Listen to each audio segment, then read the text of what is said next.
The Garden.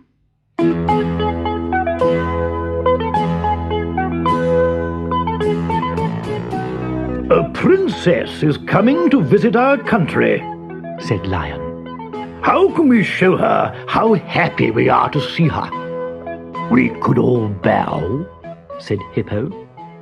But then some of us aren't really the right shape for bowing. We could all cheer, said Elephant. But we might frighten her. We could dance, said Giraffe. Lion looked at Hippo and tried to imagine him dancing. He shook his head, and all the animals sighed. Then Brown Bird, who had listened quietly, chirruped shyly, "Couldn't we make a garden? Princesses love flowers." Everyone stared at the little bird. That's a very good idea, said Lion. We can all help to make a garden. First the animals chose a piece of land. But it's much too rough, said Lion. We must break up the lumps of earth. I'll do that, cried Hippo. My feet are large and my body is heavy. So he stamped on the earth until it was smooth and fine. Good, said Lion. Now we must make some tiny holes for the seeds. I'll do that, cried Porcupine.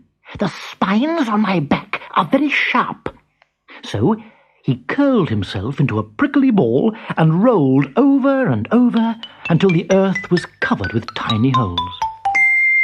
Good, said Lion. Now we must plant the flower seeds.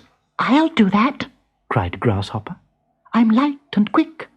So he jumped lightly and quickly over the earth, planting all the seeds. Good, said Lion. Now we must water the garden. I'll do that, cried Elephant. I'll use my trunk. So he filled his trunk from the river and spouted water all over the garden in huge jets. Good, said Lion.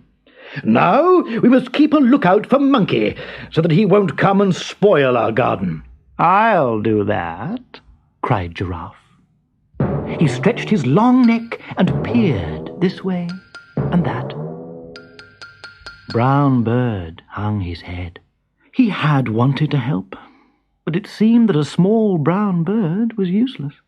Soon the tiny seedlings began to grow.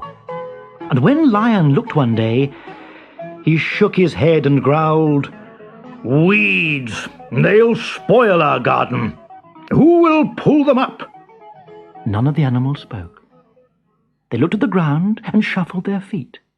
Then Hippo said, My feet are too big.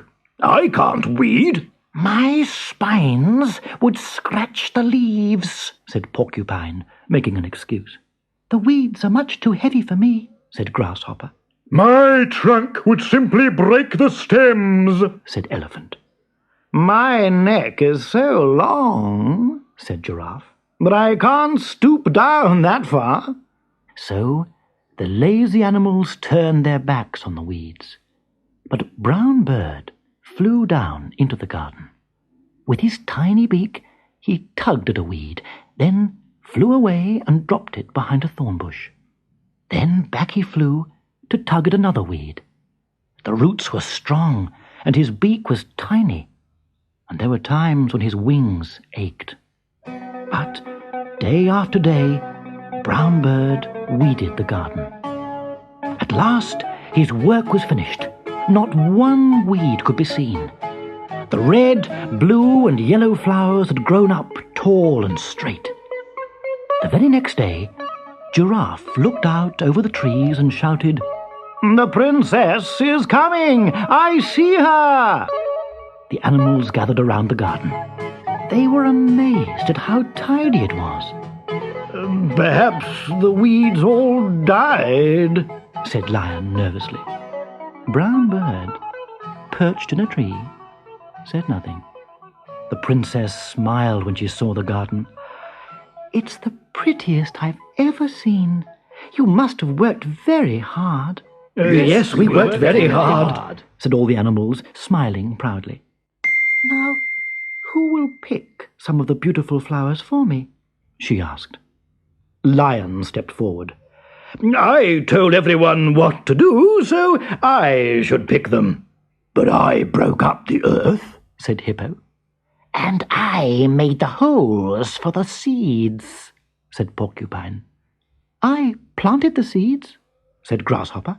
I watered the garden, said Elephant. I kept lookout, said Giraffe. The Princess smiled. Tell me, who weeded the garden? None of the animals answered at first. Nobody did, said Lion. Then the Princess saw 2 bright eyes and a tiny beak among the leaves of a tree. Did you do the weeding, Brown Bird? Brown Bird nodded. Then you shall pick the flowers for me, said the Princess, for you must have worked harder and longer than anyone. Brown Bird flew down to the garden. With his tiny beak, he picked a flower and gave it to the lovely Princess. He picked another and another, until she held a beautiful bunch of red, blue, and yellow flowers. Then the Princess kissed his small brown head and smiled at him. And Brown Bird sang as he had never sung before, until the sun went down on the lovely animal's garden.